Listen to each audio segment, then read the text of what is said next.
오늘은 사도행전 23장입니다. 지난주에 22장 이야기를 나눴죠.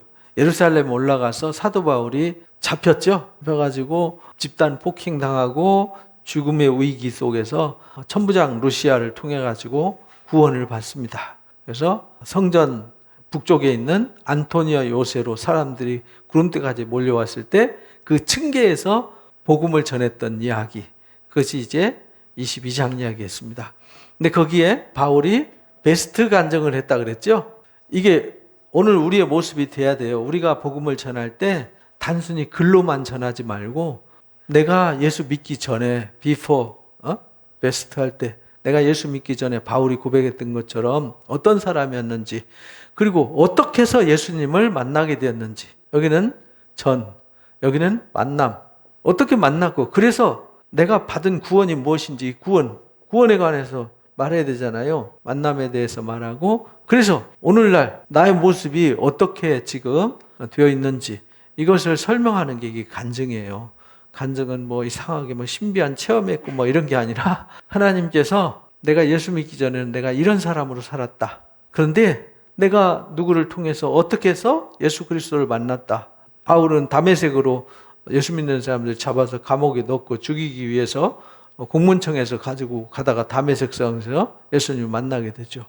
그리고는 3일 동안 기도하면서 아나니아를 통해서 눈을 뜨게 되고 주님을 만나서 이방인의 사도가 되게 된 거죠. 구원을 받았어요.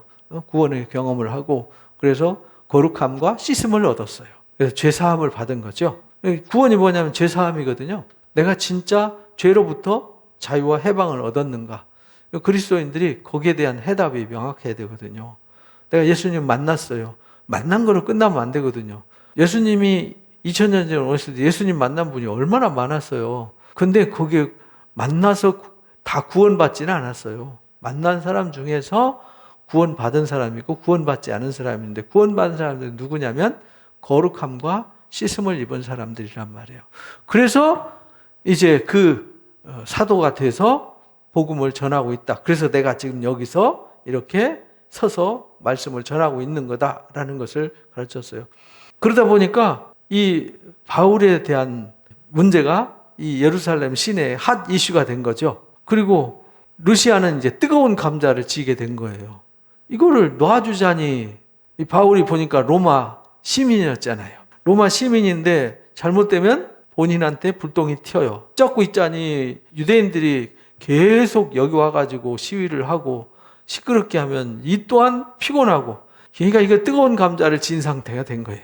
그래서 루시아가 결정한 게 뭐냐면, 그러면 공회를 소집하자. 공회를 소집하고 거기서 뭐가 문제인지 한번 따져보자. 이렇게 된 거예요. 근데 바울은 그거를 나 공회 안 가. 이렇게 하는 게 아니라 오케이, 좋아. 그거 괜찮아. 왜?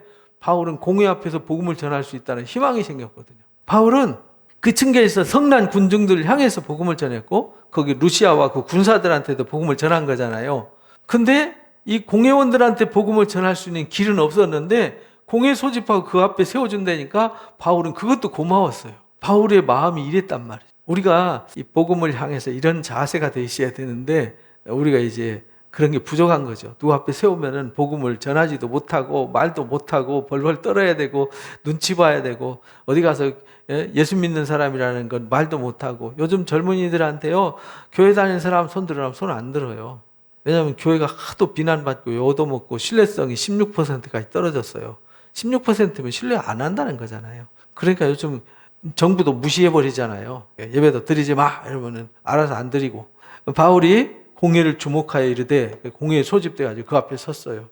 여러분 형제들아, 오늘까지 나는 범사의 양심을 따라 하나님을 섬겼노라. 범사의 양심을 따라 하나님을 섬겼다는 이 말 듣고요, 대제사장 아나니아가 바울 곁에 서 있는 사람한테, 바울 옆에 서 있는 그 공회원 중에서 이제 그 옆에 서 있는 사람, 야, 입 좀 닫히라고, 입 좀 쳐버려. 이래. 입 닥치라고 그래. 이래가지고 그 입을 치라. 이렇게 명령을 했어요. 건방지게 함부로 얘기한다. 그 말이죠. 바울이 이르되 회칠한다며. 바울이 한 대 맞고요, 회칠한다며 막 이렇게 얘기해요. 왜냐하면 이 공회원들이잖아요. 이 공회원들이면 이스라엘을 대표하는 종교 지도자잖아요. 종교 지도자면 지금 하나님의 성전의 공회 앞에 섰단 말이죠. 그러면 그 하나님의 이름으로 섰기 때문에 그 권위를 누구의 권위를 쓴 거냐면 하나님의 권위를 썼어요. 그러면은 뭘로 평가하고 판단해야 되냐면 하나님의 말씀인 율법. 그 당시에 이제 유대인들은 율법이 판단 기준이니까 회칠한다며 이 말은 껍데기만 유대인이고 속은 썩었다 이 말입니다. 예수님도 마태복음 23장에서 회칠한 무덤과 같다고 이 바리새인들을 향해서 책망했던 얘기가 나오죠. 하나님이 너를 치료로다. 바울을 치니까 이 회칠한다며 하나님이 너를 치료로다. 왜? 네가 나를 율법대로 심판한다고 나를 불러서 이렇게 세워놔 놓고 율법을 스스로 어기면서 율법으로 너희가 판단해야 되는데 율법을 어기고 나를 치라고 그러느냐? 율법은 행위가 잘못되었음을 발견했을 때에만 책벌을 할 수 있어요. 죄를 발견하지 못하고 죄가 없는데도 불구하고 매를 때리거나 징계를 할 수 없게 돼 있단 말이죠. 그러니까 율법을 어기고 나를 치라 하느냐? 당신들이 공회원인 맞냐? 이 말이거든요. 곁에 선 사람이 이르되 하나님의 대제사장에게 내가 욕하느냐? 바울이 회칠한다며 이 말은 그들 모욕하는 말이거든요. 쉽게 말하면 겉다르고 속다른 이 까마귀 같은 놈들아 막 이렇게 말하는 거거든요. 바울이 이르되 형제들아 나는 그가 제사장인 줄 알지 못하였느라. 왜냐하면 바울이 대제사장인 줄을 잘 몰랐어요. 이 아나니아라고 하는 대제사장이 그 당시에 아주 악랄한 제사장이었어요. 11조를 도둑질하고 백성들을 괴롭히는 아주 제사장이면은 백성들을 사랑으로 다스리고 율법과 공의와 정의로 다스려야 되는데 그게 아니라 뇌물 좋아하고 돈 좋아하고 권력에 기생해서 사는 그런 아주 그 당시에 소문이 안 좋은 그 사람이 죽어도 백성들이 박수치면서 잘 죽었다고 박수칠 정도로 아주 안 좋은 제사장이었어요. 기록됐을 때 너희 백성의 관리를 비방하지 말라라고 성경에 써 있었다. 그렇기 때문에 나는 몰랐기 때문에 그렇게 말한 거다. 이렇게 말해요. 왜냐하면 누군가 말했어요. 누군가 야, 그 입 좀 닥치라고 입을 쳐 이렇게 말했는데 바울이 화가 나서 막 외쳤는데 그게 대제사장인 줄 몰랐거든요. 왜냐하면 바울이 지금 선교 여행을 다닌 지 꽤 오래됐잖아요. 그래서 지금 예루살렘 공회에 어렸을 때 늘 있었는데 그 어렸을 때 대제사장이 바뀌었어요. 그리고 이제 50년대, 52년에서 59년도 요 당시에 대제사장 된 사람이 아나니아란 말이죠. 근데 바울이 선교여행 다닌 것이 47년경에 선교여행 떠났다 오니까 이미 대제사장이 바뀌었잖아요. 누군지 모르니까. 그리고 누군가 떠들었는데 그 70명이 넘는 공회원들이 거기 그 군사들까지 있고 거기 천부장 가족들까지 그 군사들까지 같이 와 있잖아요. 그러니까 그 수많은 100명이 넘는 사람들이 서 있는데 누군가 외쳤을 때 대자인 줄 몰랐죠. 그래서 그렇게 야단쳤는데 나는 성경에 백성의 관리를 비방하지 말라라는 레위기 말씀대로 난 그렇게 안 하는데 그 몰랐기 때문에 그렇다 이렇게 말해요. 바울이 그중 가만히 이렇게 보니까 둘러보니까 옷 복장만 봐도 바리새인인지 사두개인지 금방 알아요. 가만히 딱 보니까 두 부류가 딱 나눠져 있잖아요. 다른 일부는 바리새인이고 다른 일부는 사두개인이었어요. 그래서 공회에 외쳐 이르되 여러분 형제들아 나는 바리새인이다. 이래가지고 바리새인들을 들어 쓰는 거예요. 왜냐하면 바리새인들은 본인이 어려서부터 가말리엘의 문화생이 돼가지고 율법을 철저하게 배운 아주 탁월한 바리새인이었으니까 부형들아 나는 바리새인이다. 또 바리새인의 아들이다. 내가 지금 여기 서 있는 이유는 죽은 자의 소망 곧 부활로 말미암아 내가 심문받기 위해서 여기 서 있는 거다. 이렇게 말해요. 그래서 사두개인과 바리새인들 싸움을 붙이는 거예요. 지금 바울을 핍박하기 위해서는 같이 모였는데 이제 교리 가지고는 이 두 파가 너무나도 달라요. 왜냐하면 사두개인들은 영이 있다, 뭐 부활이 있다 이런 걸 인정하지 않아요. 근데 현실주의자죠. 현실을 중요하게 여기고 미래에 대해서는 별로 중요하게 여기지 않아요. 근데 바리새인들은 미래의 부활의 소망을 갖고 있어요. 그래서 부활을 믿어요. 천사들도 믿어요. 영도 믿어요. 그런데 사두개인들은 영도 안 믿고 천사도 안 믿고 부활도 안 믿어요. 대립적이죠. 그러니까 바리새인 앞에 딱 서가지고 바울이 그렇게 말하는 거예요. 그 말을 한즉 바리새인과 사두개인 사이에 다툼이 생겼더라. 지금 바울 재판하려고 지금 끌어다 놨는데 바울이 바리새인 편에 서서 딱 얘기하는 바람에 바울은 싹 빠져버리고 지그들끼리 싸워요. 다툼이 생겨 무리가 나눠지니 이는 사두개인은 부활도 없고 천사도 없고 영도 없다 하고 바리새인은 있다미라. 크게 떠드는데 바리새인 편에서 몇 서기관이 일어납니다. 바리새인 편에서 서기관은 누구냐면 성경을 필사하는 사람들이에요. 이 바리새인들은 누구냐면 에스라의 후손들이에요. 우리 에스라서 나오죠. 에스라서에 보면 에스라가 황제한테 성경을 가르치라고 명령받아가지고 귀환한 친구잖아요. 그죠? 근데 이 에스라는 성경을 거기서 바벨론 포로로 잡혀가가지고 하나님이 여기로 우리를 이끌어 오신 이유가 뭘까? 근데 보니까 이미 성전은 없어졌잖아요. 근데 이들이 남아있는 게 뭐냐면 성경밖에 없어요. 그 성경을 읽다 보니까 하나님이 이 말씀의 명령을 가르쳐 지키게 하라고 하셨구나. 그걸 깨닫고요. 결심을 했어요. 율법을 연구하고 배워서 가르치기로 결심한 사람이 누구냐면 에스라예요. 그래서 그 사명을 가지고 1차 포로에서 스룹바벨이 귀환하잖아요. 2차 포로 때 이 에스라가 귀환하게 되는 거예요. BC 538년에 1차 귀환하고 이 에스라가 귀환할 때가 BC 458년이에요. 그러니까 한 거의 80년 후에 이제 2차 귀환을 하게 되는 거죠. 그때에 말씀을 가르치기로 결심했다. 에스라서 7장 10절에 보면 그렇게 말해요. 뭐라고 가르치냐면 에스라가 여호와의 율법을 연구하여 준행하며 율례와 규례를 이스라엘에게로 가르치기로 결심했더라. 그때 여기 여호와의 계명의 말씀과 이스라엘에 주신 율례의 학자요, 학자 겸 제사장이었어요. 학자 겸 제사장. 그러니까 학자예요. 그 학자가 이 율법사이면서 서기관이었어요. 그때 아닥사스다 왕이 하늘의 하나님의 율법의 완전한 학자 겸 에스라한테 명령을 내립니다. 페르시아 황제가 에스라한테 명령을 내려서 돌아가서 해야 될 일을 가르쳐줘요. 조서를 내리노니 우리나라에 있는 이스라엘 백성과 그들 제사장들과 레위 사람들 중에 예루살렘으로 올라갈 뜻이 있는 자는 다 데리고 가라. 그리고 너희가 좋게 여기는 일에 너희 하나님 뜻에 따라서 써라 해가지고 은금 보따리를 싸서 줘요. 그러면서 뒤에 뭐라고 말씀하시는 거 아니? 에스라여, 너는 내 손에 있는 내 하나님의 지혜를 따라 내 하나님의 율법을 아는 자를 법관과 재판관으로 삼아가지고 강 건너편으로 가라. 곧 이스라엘 땅으로 가라는 거죠. 모든 백성을 재판하게 하고 그 중에 알지 못하는 자를 너희가 가르쳐라. 이렇게 말해요.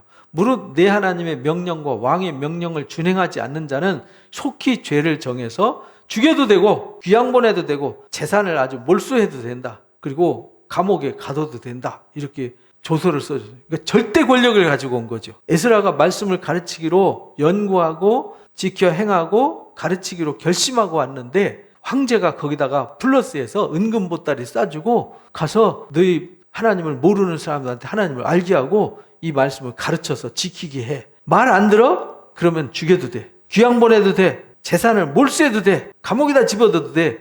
이 대단한 권세를 가지고 왔죠. 우리 조상의 하나님 여호와를 송축할지로다. 그가 왕의 마음에 예루살렘 여호와의 성전을 아름답게 할 뜻을 두셨다.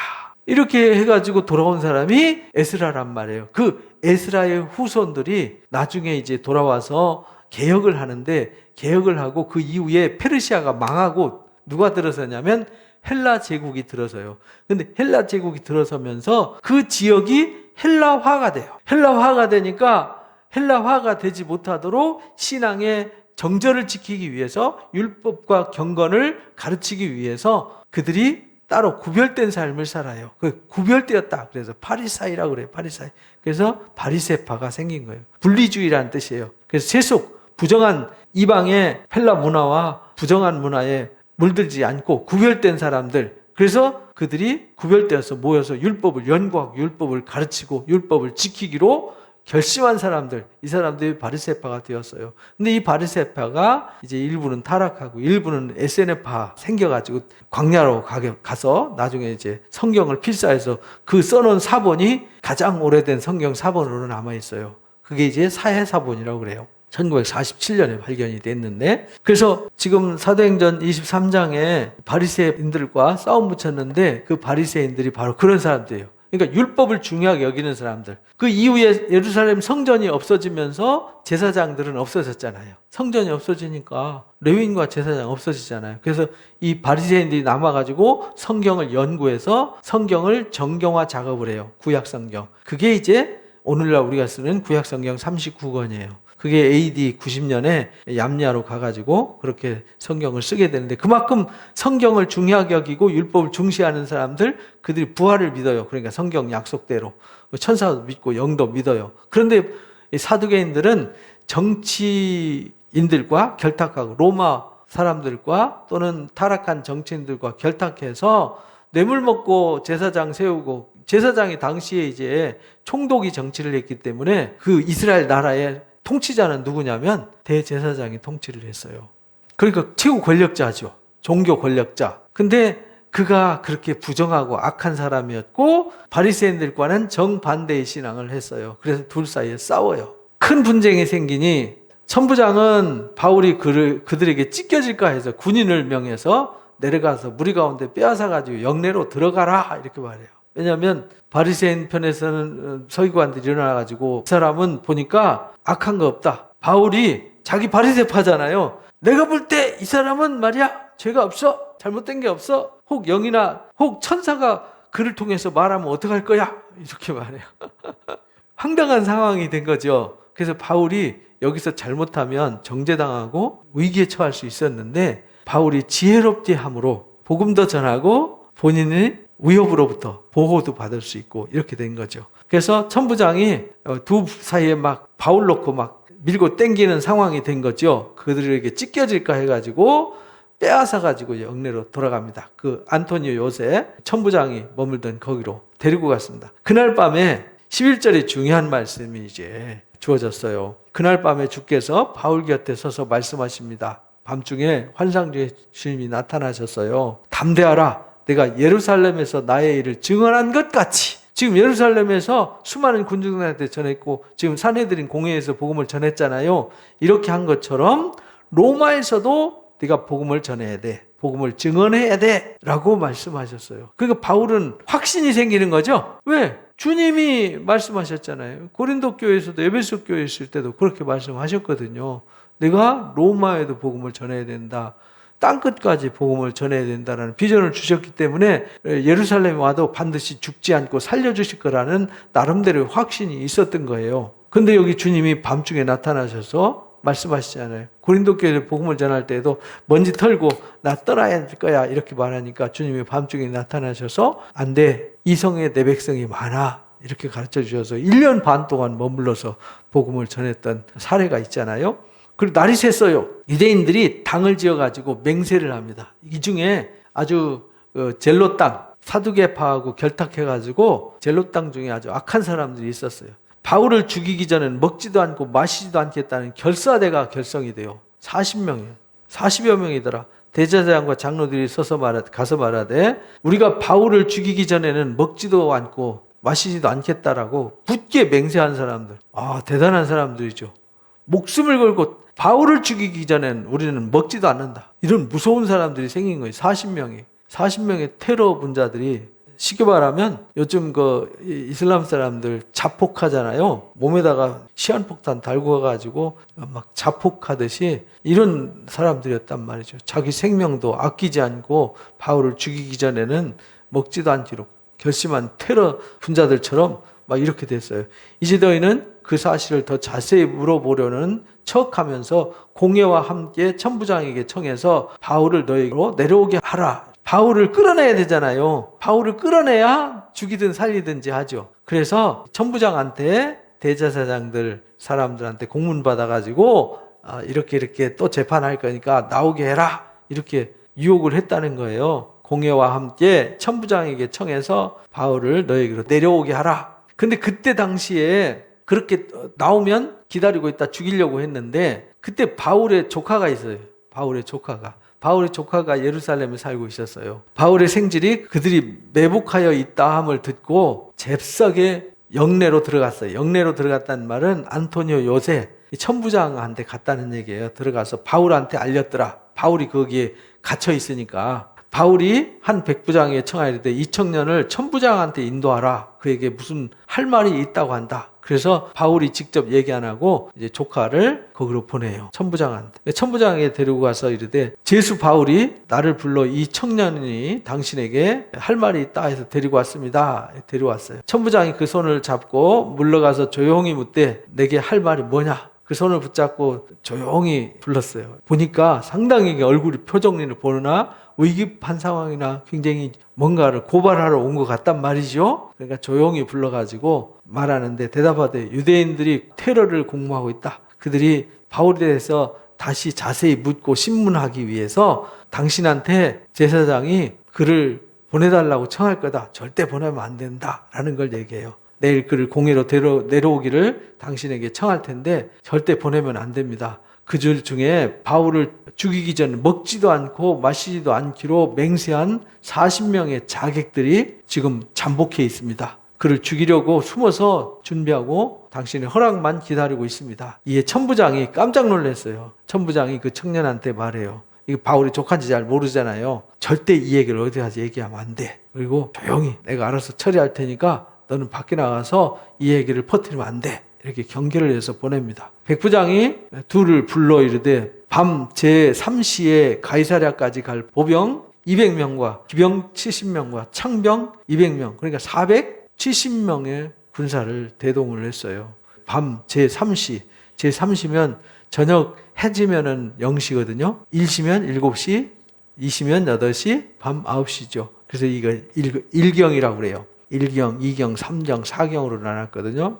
또 바울을 태워 총독 벨리스에게로 무사히 보내기 위해서 짐승을 준비하라 명하더라. 또 편지까지 썼어요. 루시아 천부장이 편지를 써가지고 가이사랴에 있는 총독에게 보내는 거예요. 근데 예루살렘에서 가이사랴까지 가는 데는 이렇게 지도가 돼 있잖아요. 여기가 예루살렘이에요. 여기가 요빠, 여기가 가이사랴예요. 여기까지 가는 거리가 여기서 여기까지 거리가 한 7, 80km 되는데 여기는 한 90km가 넘어요. 상당히 먼 거리죠. 여기서 90km면 대전 거리거든요.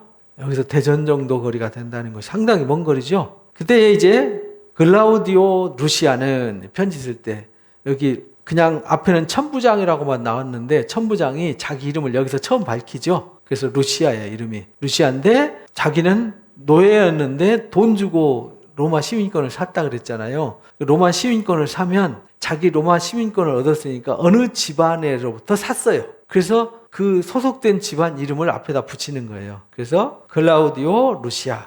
가이사 집안 사람들은 가이사 아우구스투스, 가이사 아우구스투스 티베리우스 이렇게 말해요. 이름을 길게 설명해요. 그래야 내가 어느 집안의 누구라는 걸 증명해요. 그래서 그 당시에는 신분과 출신이 중요했어요. 우리는 아무개 집안의 무슨 파의 몇 대 후손입니다. 이렇게 말하는데 이 사람은 그렇게 하지 않았어요. 앞에다가 이름을 길게 붙여서 썼어요. 나는 가이사 집안이야. 근데 가이사 집안인데 그 가이사 집안의 초대 황제인 아우구스투스, 옥타비아누스가 이제 아우구스투스잖아요. 그 아들 티베리우스, 그 티베리우스의 아들 칼리굴라의 아들 클라우디우스, 그 클라우디우스의 아들 네로 이렇게 말하는 거예요. 그 네로 때 끝나죠. 가이사 집안이 끝나고 플라비우스 왕조가 들어서게 되는 거죠. 그래서 클라우디우스 황제 집안 노예였어요. 근데 돈 주고 자유인이 됐기 때문에 로마 시민권이 됐기 때문에 클라우디오 루시아라고 말하는 거예요. 총독 벨리스가 갖기에 무난합니다. 이 벨릭스 총독이 바울이 이 선교 활동할 이 당시에 요때 이제 바울이 로마로 가기 직전까지 총독을 하게 돼요. 그리고 로마로 압송될 그 직전에 베스토 총독이 부임을 하게 되죠. 베스토 총독으로 바뀌게 되는데 이 벨릭스도 아주 악한 아주 잔인한 총독이었어요. 그러니까 유대인들한테 환심을 사지 못했어요. 유대인들을 조금 소요 일어나면 데려다가 아주 잔인하게 채찍질하고 괴롭혔단 말이에요. 천부장 루시아가 끌고 가서 바울을 기둥에다 묶어놓고 채찍질하라고 그러니까 로마 사람인 나를 죄도 정하지 않냐고 나를 때리려고 그러냐 이렇게 소요를 일으켰는데 법정으로 뭐 유대인이라 하더라도 법으로 뭔가 물어보고 확인해야 되는데 일단 야 데려와서 끈으로 묶고 쥐어 패버려 막 이렇게 말했단 말이에요. 그만큼 벨릭스가 그 당시에 유대인들한테 인기를 잃어버린 아주 나쁜 총독이었어요. 대제사장도 아주 폭군이었고요. 이 사람이 유대인에게 잡혀 죽게 된 것을 내가 로마 사람인 줄 알고 군대를 거느리고 가서 구원했습니다. 이 천부장은 이 뜨거운 감자를 안았잖아요. 이 사람들이 유대인들한테 맞아 죽을 뻔했는데 나중에 잡고 보니까 이 사람이 로마 시민이었습니다. 그래서 제가 이 사람을 구원했습니다. 자랑스럽게 얘기하잖아요. 왜냐하면 로마 시민이 그만큼 소중했어요. 그리고 그만큼 시민권 가진 사람들이 대단한 권세가 있었던 거죠. 그래서 구원하여다가 유대인들이 무슨 일로 고발하는지 알고자 해서 공회로 데리고 갔는데 내가 볼 때 고발할 게 없었습니다. 보니까 저기들 율법 갖고 저들끼리 싸웠잖아요. 바리새인과 사두개인들이 싸우는 거 보고 보니까 무슨 죄를 지었거나 사회적으로 무리를 일으킨 것이 아니었습니다. 율법 문제에 관한 것이었습니다. 한 가지도 죽이거나 결박할 사유가 없음을 발견했습니다. 그러나 이 사람을 죽이려고 결사대를 결성해가지고 이들이 매복하고 지금 위기를 만들고 있습니다. 그래서 이 로마 사람인 이 사람을 잘못 건드리면 이제 이 로마와 또다시 전쟁이 붙잖아요. 복잡해집니다.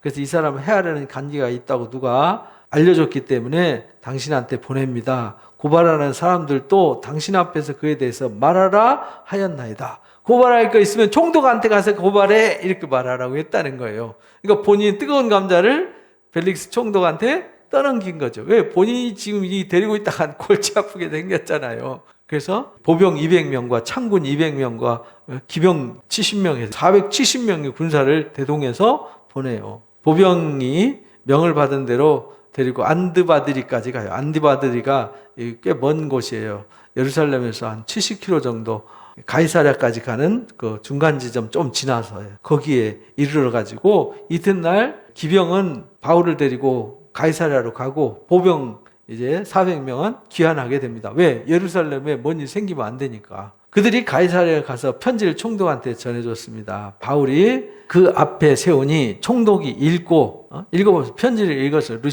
클라우디우스 루시아가 편지를 보냈는데 천부장이 보낸 편지를 벨릭스가 읽었어요. 읽고 바울더러 어느 영지 사람이냐, 이제 어느 영지냐가 중요해요. 왜? 본인에게 속한 영지인지 다른 영지에 속한 사람인지. 왜냐하면은 그때 당시에는 그 영지가 중요했어요. 미국 같은 데도 뭐 52개 주인가요? 그러면은 각 주 법이 달라요.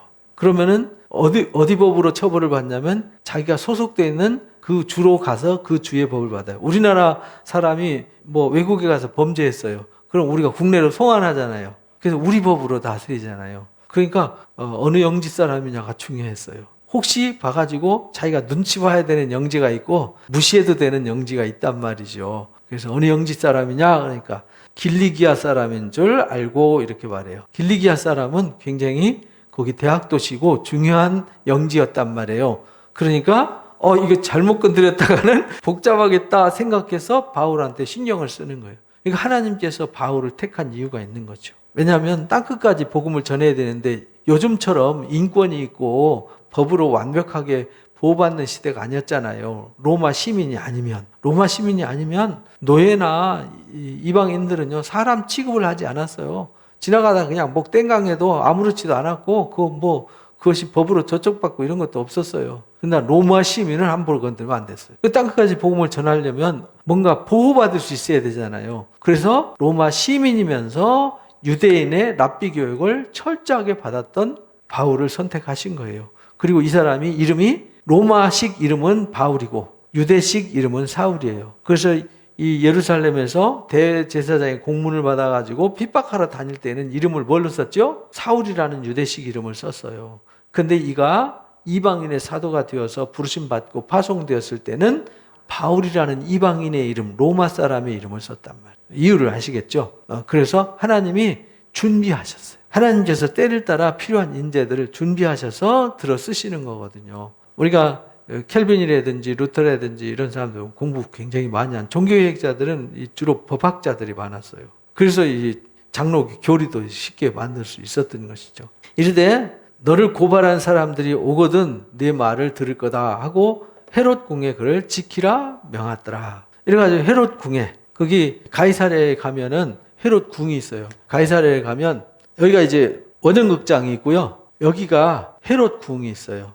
그리고 여기가 전차 경주장이 있어요. 그리고 여기가 항구예요. 여기가 항구고 여기가 로마의 신전이 있고 하는 것이에요. 그리고 십자군 성체가 있고 이렇게 굉장히 커요. 여기가 지중해 바다예요. 여기 바다입니다. 여기 가면 진짜 멋있어요. 근데 여기에 헤롯이 바다에다 수영장을 만들고 그 위에다 궁전을 지었어요. 해상 궁전. 대단하죠. 여기 원형극장도 있고 가면 아주 기가 막혀요. 영상도 보여주는 거 보면 2000년 역사를 쫙 보여주거든요.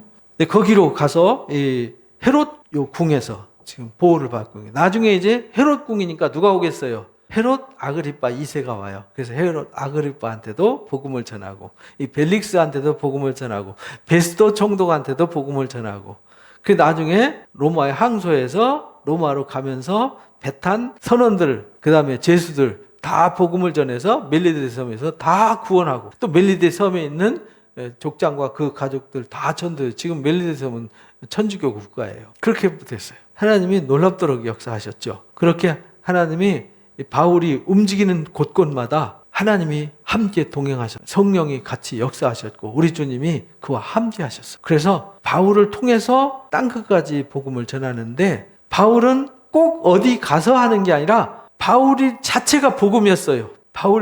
왜냐하면 바울 안에 주님이 계시고 주님 안에 바울이 있었어요. 그러니까 바울이 어디를 가나 주님의 스피커 역할을 할 수 있었던 것이죠. 오늘날 우리도 그렇게 하나님 말씀으로 무장을 해서 내 안에 주님이 계시고 주님이 내 안에 계시고 이런 영적인 상태가 되어져서 우리가 누구를 만나든 어떤 상황에 처하든 예수님은 그리스도라고 전하고 예수를 믿어서 구원받고 영생에 이르게 되고 우리가 예수를 믿음으로 새하늘과 새 땅을 선물 받게 되고 주님 다시 오실 때 우리가 그와 함께 영광 중에 나타나게 된다는 것을 부지런히 전하고 가르쳐야 된다라는 걸 가르쳐 주셨어요. 그러니까 하나님께서 하시는 일은 우리가 생각하는 것과는 다르게 신비롭게 역사를 하십니다. 이 신비한 하나님의 역사를 우리 가슴 속에 새기고요. 우리도 똑같이 이 시대의 복음의 증인으로서 복음을 전하는 자 되시기를 주님의 이름으로 축복합니다. 우리 이 시간 오늘 말씀을 가슴에 새기면서 하나님께서 이토록 바울이 감옥에 있든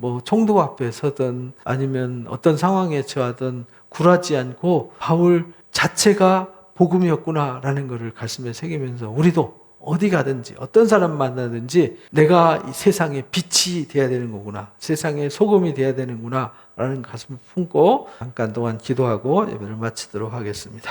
감사합니다. 하나님 아버지, 오늘 바울을 통해서 하나님께서 어떻게 땅끝까지 복음을 전할 수 있게 되었는지를 깨닫게 해주셨습니다. 바울은 예루살렘에 가면 죽음이 기다린다는 것 뻔히 다 알고 있었습니다. 그러나 하나님이 주신 비전이 명확하게 있었습니다.